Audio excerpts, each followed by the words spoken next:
সুপ্রিয় শ্রোতা, গল্প পাঠের আসর চ্যানেলে শুনতে যাচ্ছেন আনোয়ার পাশা রচিত রাইফেল রোটি আওরাত উপন্যাসটির ৫ম পর্ব। আমি ওয়ারা করিম, সাথে থাকুন। ওসমান সাহেবের মতো দুরবস্থা সুদীপ্তর ছিল না। গাড়ি নয়, একটি বাড়ির মোহ ছিল সুদীপ্তর। নিজের একটা ছোট্ট বাড়ি থাকবে, চারপাশে থাকবে অনেকখানি খোলা জায়গা, তাতে নিজের হাতে ফুলের গাছ লাগাবেন, ইচ্ছে মতো ব্যবহার করবেন বিপুলা পৃথিবীর কয়েক কাঠা জায়গা। অতএব কিছু কিছু তিনি জমাতে চেষ্টা করলেন। কয়েক হাজার টাকা জমিয়েছেনও, কিন্তু সে আর কত? একটা বাড়ির জন্য যা প্রয়োজন হয় তার 1/4 তো হবে না। তা না হোক, এই দুর্দিনে কিছুকাল মাইনে না পেলে খেয়ে তো বাঁচবেন। হ্যাঁ, ওইটি এখন দরকার। কোনো মতে বেঁচে থাকা, কেবল বেঁচে থাকা এবং দেখে যাওয়া। কিন্তু এ তো দেখা যায় না। হায় হায়, বর্বরের দল বস্তিগুলো সব পুড়িয়ে দিয়েছে গো। গতকাল পালিয়ে আসার সময় এসব তো চোখে পড়েনি, হয়তো গাড়িতে আসার জন্যেই চোখে পড়েনি। নীলক্ষেতের পরিত্যক্ত রেল লাইনের দুপাশে বাস করত হাজার হাজার গরিব মানুষ। নানা সময়ে ঝড়ে বন্যায় গ্রাম বাংলার লক্ষ লক্ষ বাস্তুহারা শহরে এসেছে, তারাই এখানে এসে হয়ে গেছে বস্তিবাসী। সেই গরিব মানুষের বস্তি পুড়িয়ে অশেষ বীরত্ব দেখিয়ে গেছে পাক ফৌজ, আর পুড়িয়েছেও ঠিক বীর পুরুষের মতোই। কই, তুমি আগুন দিয়ে এমন করে পোড়াও দেখি। টিনও যে এমন হয়ে পুড়ে গলে যায় সেটা নিজে না দেখলে সুদীপ্ত কখনো বিশ্বাস করতেন না। একটা টিনের কৌটাও কোথাও পড়ে নেই, তার ফাঁপা কোটরে বাতাসের হাহাকারও নেই। শ্মশানেও তো কিছু থাকে, পোড়া বাঁশ কাঠ, আধপোড়া কাঁথা বালিশ, কত কি থাকে। একটা দীর্ঘশ্বাসকে, একটা মর্মবেদনাকে জানান দেয় তারা। এখানে পোড়া ইটের গায়ে জমা হয়ে আছে বৃক্ষের তীব্র ক্ষত, দুচোখের প্রচণ্ড ক্রোধ।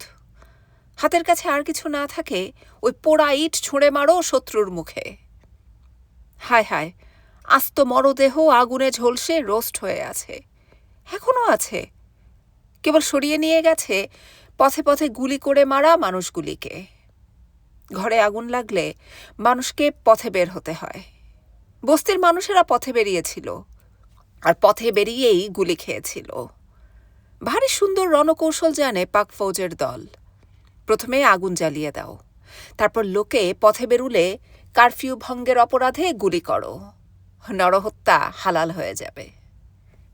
বাঙালিরা সব কাফের হয়ে গেছে, অতএব তাদের হত্যা করা হালাল। এই যুক্তিতে হাজার হাজার নরহত্যার প্রত্যেকটি হালাল করে নিয়েছিল পাকিস্তানিরা। না করে উপায়ও ছিল না, তারা ইসলামের বড়াই করে থাকে না। আর ইসলাম যদি শান্তির ধর্ম হয়, তবে এত অশান্তি সৃষ্টির, এত ধ্বংসলীলার একটা কারণ দেখাতে হবে তো। অদ্ভুত কারণ দেখিয়েছিল সেই পাকিস্তানি সৈনিক। রেল লাইন অতিক্রম করে তাদের নীলক্ষেত আবাসিক এলাকার গেটে এসে পৌঁছতেই একটা মিলিটারি জিপ এসে সুদীপ্তর সামনে দাঁড়ালো।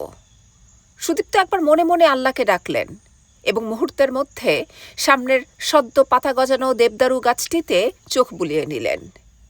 চলে যাবার সময় যদি জীবনে এসেই থাকে, তবে তৈরি হয়ে নেওয়াই ভালো।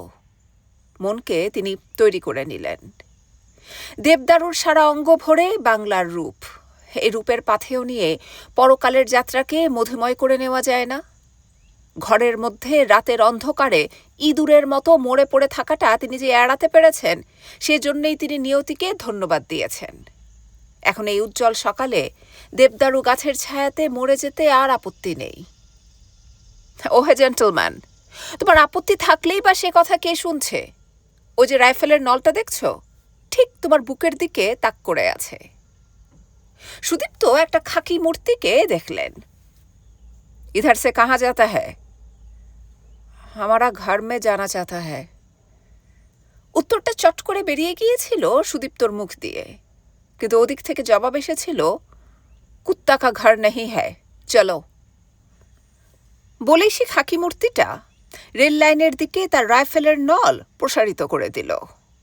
অর্থাৎ রেল লাইনের ওদিকে শ্মশানের মতো এলাকায় সুদীপ্তকে যেতে বলা হচ্ছে। তার মানে যে কি সেটা বুঝতে অসুবিধা ছিল না। যাওয়া আদৌ নিরাপদ নয়, না গেলেও বিপদ। বিপদের সময় বুদ্ধি কে যোগায় সুদীপ্তর জানা নেই। বুদ্ধিটা পেতে কোনো চেষ্টাও তিনি করেননি, তবু পেয়ে গেলেন। হাম কুত্তা নেই হ্যায়, হাম মুসলমান হ্যায়। তুম যে মুসলিম হ্যায় ও তো ভুল গিয়া। তুমি যে মুসলিম সে তো ভুলে গিয়েছিলে বেরাদর। এ অভিযোগের উত্তর কি হবে? সুদীপ্ত ভ্যাবাচাকা খেয়ে চুপ মেরে গেলেন। তবু এ যাত্রায় বেঁচে গেলেন অধ্যাপক সুদীপ্ত শাহীন। খাকি মূর্তির আদেশ মোটামুটি ঠিকভাবেই তিনি পালন করেছিলেন। কলেমা পড়তে ভুল করেননি এবং নামটাও মিছে করে বলেছিলেন। হ্যাঁ, তো চাকরির জন্য যে নাম তিনি গ্রহণ করেছিলেন সেটা মিথ্যে বই কি। সর্বত্রই তিনি সেই সুদীপ্ত শাহীনই আছেন। কিন্তু পাকিস্তানে সর্বত্র সত্যবাদী হয়ে কি করে চলবেন তিনি? যখন কোনো বাঙালি নিজেকে পাকিস্তানি বলেন তখন সেইটিকেই একটা চরম মিথ্যা বলে মনে হয় সুদীপ্তর। পাকিস্তানের কোন খানে বাংলাদেশ আছে শুনি? পয়ে পাঞ্জাব পাঠান, কয়ে কাশ্মীর, শয়ে সিন্ধু, স্থানে বেলুচিস্তান। এই তো পাকিস্তান শব্দের ব্যাখ্যা। তাহলে বাংলা স্থান পেল কোন অংশে? তবু এই বাংলাদেশ নাকি পাকিস্তানের অবিচ্ছেদ্য অংশ। শুনলে গা জ্বালা করে সুদীপ্তর, তবুও শুনতে হয়। কেননা তা শোনানোর মতো লোক বিশ্ববিদ্যালয়ে বিস্তর না হলেও নেহাত কম ছিল না। সুদীপ্ত সাধ্যমতো তাদেরকে এড়িয়ে চলতেই অভ্যস্ত। কি আশ্চর্য! মাঝে মাঝেই সুদীপ্তকে ভাবতে হয়, মধ্যযুগীয় মানসিকতা বিশ্ববিদ্যালয়েও এত প্রশ্রয় পায়। মধ্যযুগীয় প্রভু তোষণের মনোবৃত্তিটাকে সুদীপ্ত ঘৃণা করেন, অথচ অনেকে সেটাকে লালন করে খুশি এবং লাভবানও। সুদীপ্ত তাদের সান্নিধ্য এড়িয়ে চলেন। তবু কি সবসময় এড়িয়ে চলা যায়? হাজার হলেও একসাথে চাকরি করেন, কমন রুমে ক্লাবে দেখা সাক্ষাৎটা তো আর এড়িয়ে চলা যায় না। সেদিন একটা ছোট বিতর্ক সুদীপ্ত এড়াতে পারেননি।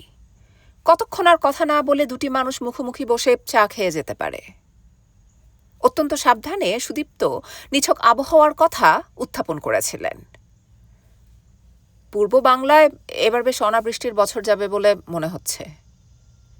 নিঃসন্দেহে তিনি খুব নিরাপদ প্রান্তরে বিচরণ করেছেন বলেই সুদীপ্তর ধারণা হয়েছিল। কিন্তু সুদীপ্তর দশা হয়েছিল সেই একচক্ষু হরিণের মতো। একটা দিক তিনি নজরে রেখেছিলেন ঠিকই, কিন্তু আরেকটা দিক তিনি দেখতে পাননি। তার সহকর্মী সঙ্গে সঙ্গে বলে উঠেছিলেন, পূর্ব বাংলা নয়, বলুন পূর্ব পাকিস্তান।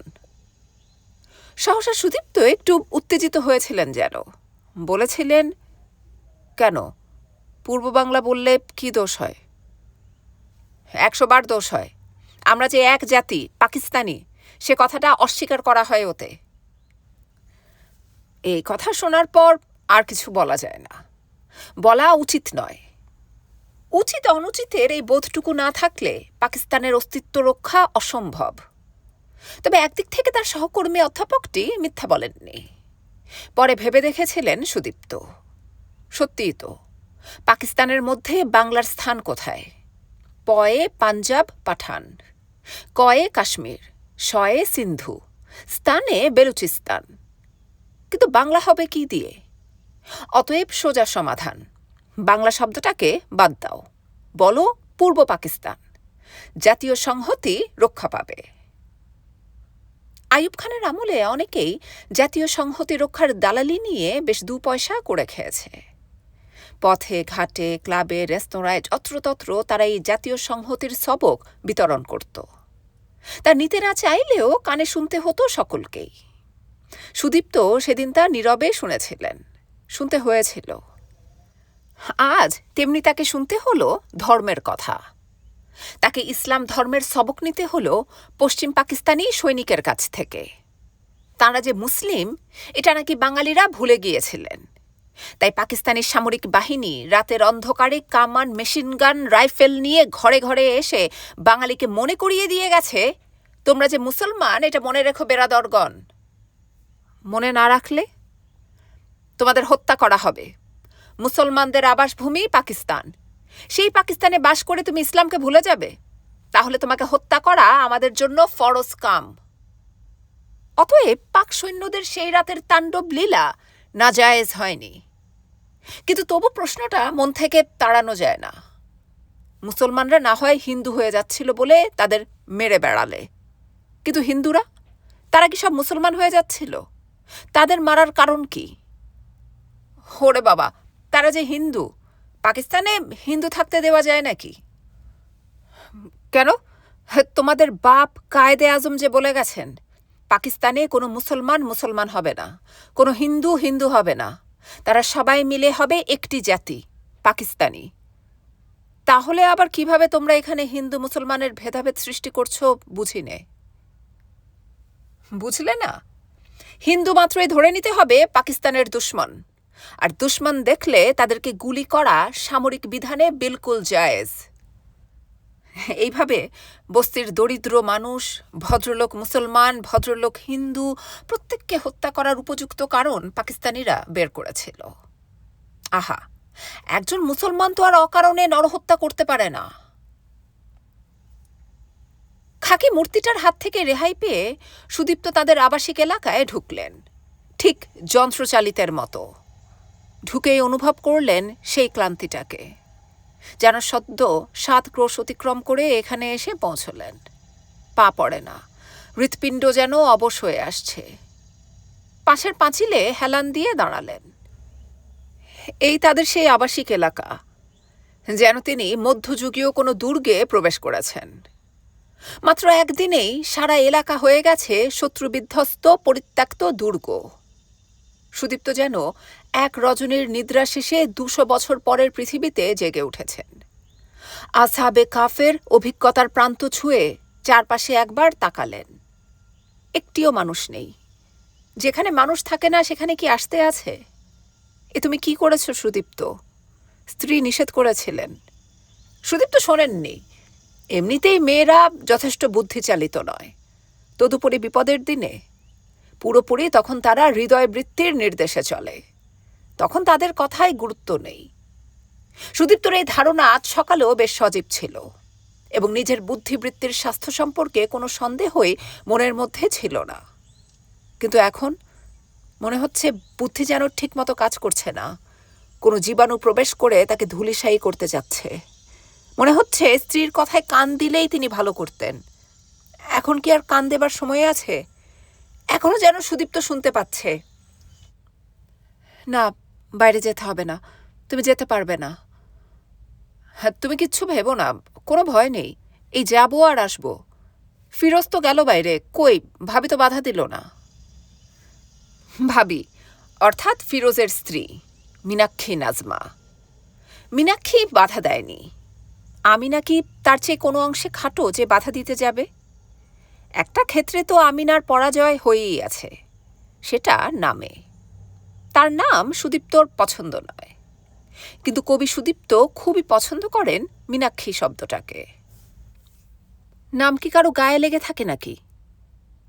এই বলে স্বামীর পছন্দটাকে একটা থাপ্পড় কষি দিয়ে নিজেও মনে মনে সান্ত্বনা পেতে চেয়েছিলেন আমিনা। আজ অতএব মীনাক্ষী প্রসঙ্গ উঠতেই আমিনাকে তার ফনা একটু গুটাতেই হলো।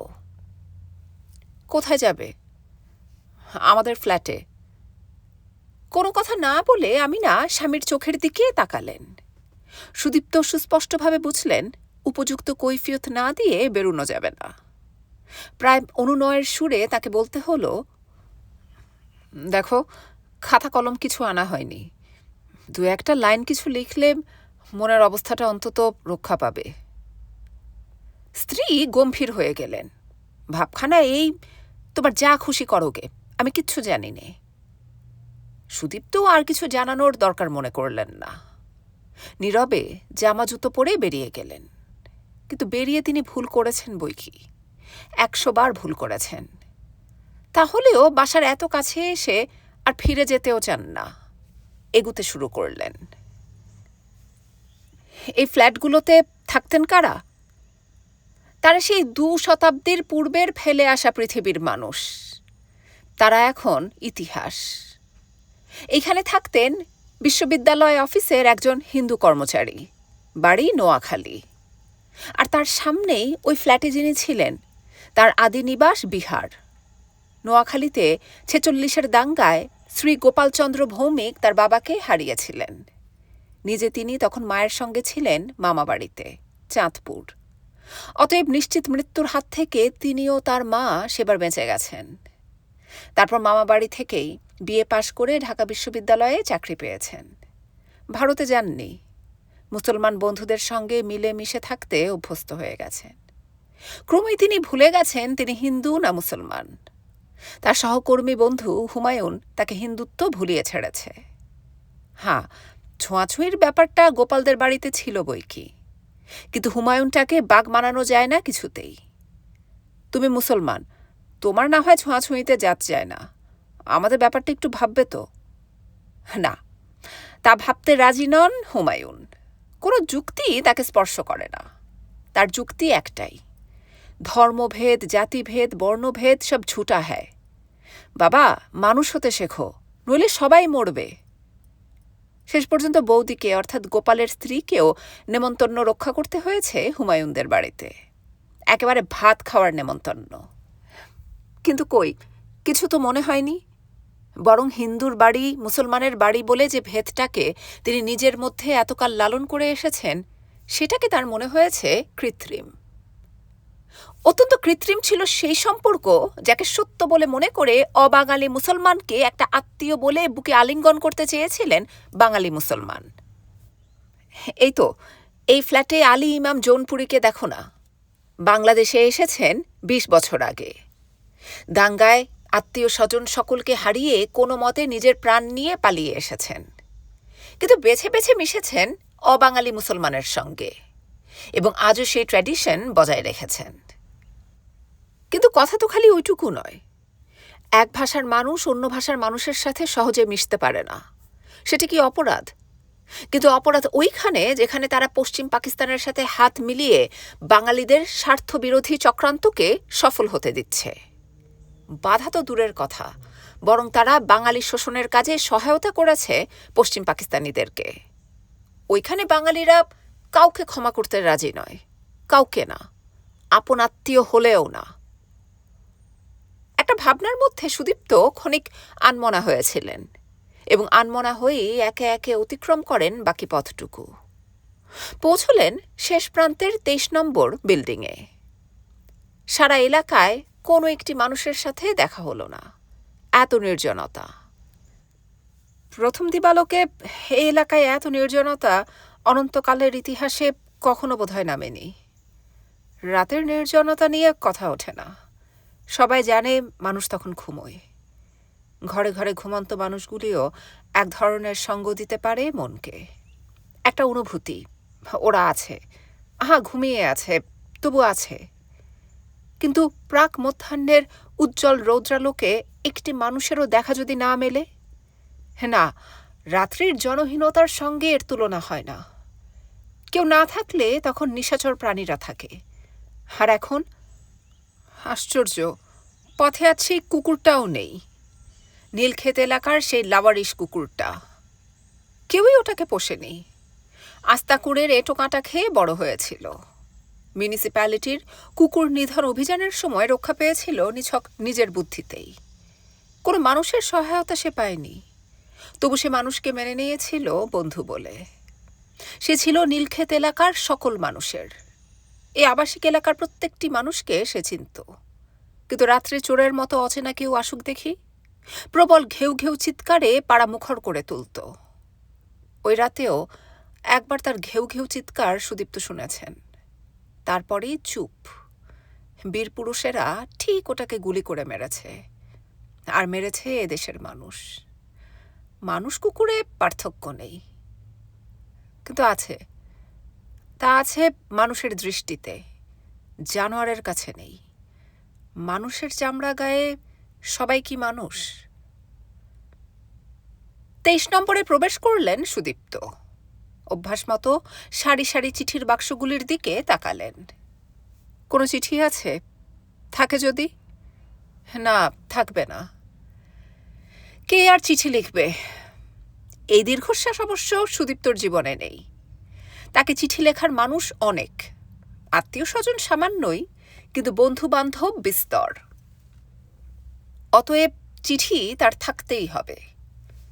কিন্তু চিঠি আসার পথ কই? সেই আগুনে কত বাড়িঘর পড়েছে, কত মানুষ পড়েছে, আর চিঠির কাগজ পড়বে না। অতএব তিনি আর চিঠির বাক্স খুললেন না, কিন্তু এগোতেও পারলেন না। সিঁড়িতে রক্তের দাগ। হ্যাঁ, এ দাগ তো থাকারই কথা। এতক্ষণ যেন কথাটা ভুলেছিলেন সুদীপ্ত। তার ঘরে যেতে হলে এই রক্ত মারিয়ে যেতে হবে, মানুষের রক্ত মারাতে হবে। আরেকটা মানুষের গায়ে পা ঠেকালে মানুষ কত অপ্রস্তুত হয়, সালাম দিয়ে ক্ষমা চেয়ে তবে স্বস্তি পায়। আর এ তো রক্ত, শরীরের অভ্যন্তরে তা আরও পবিত্র, আরও অন্তরতম। তাকে পা দিয়ে মারিয়ে যাওয়া। হ্যাঁ, এই রক্তই গতকাল পা দিয়ে মারিয়েছেন। না মারিয়ে উপায় কি ছিল? ঘর থেকে বেরুতে হলে রক্ত না মারিয়ে উপায় ছিল না। পাকিস্তানি জল্লাদদের খুন করার কায়দাটা ভারী চমৎকার। ঠিক ঘর থেকে বেরুবার মুখে দাঁড় করিয়ে গুলি করেছে, যেন তার রক্ত অন্যদের শুধু নয়, আত্মীয়দেরও পায়ে পায়ে দলিত হয়। বুক ফেটে কান্না এলো সুদীপ্তর। না, আর দাঁড়িয়ে থাকতে পারছেন না। 2 হাতে চোখ ঢেকে সিঁড়িতেই বসে পড়লেন অধ্যাপক সুদীপ্ত শাহীন। কয়েক বছরই তো এই সিঁড়ি দিয়ে ওঠানামা করেছেন। কখনো এর উপর বসার কথাটা সুদীপ্তর মনে হয়নি। সম্পর্কটা ছিল কেবল পায়ের সঙ্গে। সুদীপ্ত প্রায় শিশুর মতো কিছুক্ষণ কাঁদলেন। শিশুর মতোই 2 চোখ দিয়ে পানি ঝরল। কেবল কণ্ঠ দিয়ে কোনো চিৎকার বেরুল না। বেরুলেই বোধহয় তিনি বাঁচতেন। একটিও কণ্ঠের কোনো শব্দ যেখানে নেই, সেখানে মানুষ বাঁচে। মনে হচ্ছিল একটা প্রবল নিঃশব্দতা বিশাল দৈত্যের মতো বাহু বিস্তার করে সুদীপ্তর গলা টিপে ধরেছে। আঙ্গুলের চাপ ক্রমেই তীব্র হচ্ছে তার গলার উপর। নিঃশ্বাস রুদ্ধ হয়ে আসছে। আর কি তবে বাঁচবেন না? না, বাঁচতেই হবে। সব গেলেও বাঁচার ইচ্ছেটা এখনো যায়নি। অবশেষে শরীরের সমস্ত শক্তি দিয়ে গা ঝাড়া দিয়ে উঠে দাঁড়ালো সুদীপ্ত, এবং সঙ্গে সঙ্গেই বেরিয়ে পড়লেন 23 নম্বর বিল্ডিং থেকে। এই তো সবে গতকাল এই দালান ছেড়ে বেরিয়ে গেছেন তারা। তখন কি মনে হয়েছিল আর কখনোই এখানে ঢুকতে পারবেন না, কখনোই ঢোকা যাবে না এখানে? তাই তো মনে হচ্ছে এখন সুদীপ্তর। তার জীবনের বেশ কয়েকটি বছরের স্মৃতি এই বাড়িটার সাথে জড়িত। কত ক্লান্তির, কত আনন্দের, কত ইচ্ছা ও আশার পাখিরা এর রেলিংয়ে বসেছে। কার্নিশ ছুঁয়ে আকাশে উধাও হয়ে গেছে। রক্তের শস্যকণায় ফিরে এসেছে বারবার। মানুষ এমনি করেই বাঁচে। কিন্তু এ কেমন বাঁচা? আকাশে পাখি ওড়ে না, পথে কোনো প্রাণীর পদসঞ্চার নেই, বাতাসে কোনো কণ্ঠস্বর ধ্বনিত হয় না। কেবল একটা শূন্যতার, একটা ভয়ঙ্কর অনিশ্চয়তার দ্বীপে তারা বন্দী। এর নাম বেঁচে থাকা? প্রাণপণ শক্তিতে একবার বলতে চেষ্টা করলেন, যে করেই হোক আমাকে বাঁচতে হবে, বাঁচতেই হবে। তোমাকে বাঁচতে হবে? তোমার জীবন খুব মূল্যবান। যারা মরে গেলেন তাদের চেয়ে তোমার নিজের জীবনটাকে বেশি মূল্যবান কেন মনে করছো অধ্যাপক? অধ্যাপক সুদীপ্ত শাহীন দার্শনিক নন, কবি। জীবন নিয়ে কোনো দার্শনিকতা তিনি জানেন না। জীবনকে কেবলই ভালোবাসতে ইচ্ছে করে তাঁর, ঠিক মায়ের মতো। সুদীপ্তর কাছে জীবনকে তার সন্তানের মতো মনে হয়। সন্তানের কাছে বাপ মায়ের কোনো প্রত্যাশা থাকে? অন্তত সজ্ঞানে থাকে না। তাকে সাজাতে ইচ্ছে করে, ভালোবাসতে ইচ্ছে করে। পরম অভাজন সন্তানও কি মায়ের স্নেহ উদ্রিক্ত করেনি? না, জীবনের কোনো অর্থ আছে কি নেই এমন প্রশ্ন অর্থহীন। ওইসব প্রশ্ন তার মনে জাগে না। ও নিয়ে কিছু ভাবতেও ভালো লাগে না। কিন্তু কোনো সকালে নিজের বাগানের একগুচ্ছ ফুল এনে টেবিলে সাজিয়ে দিতে পারলে সারাদিন সেই ফুলের কাছে বারবার ফিরে যেতে ইচ্ছে করে।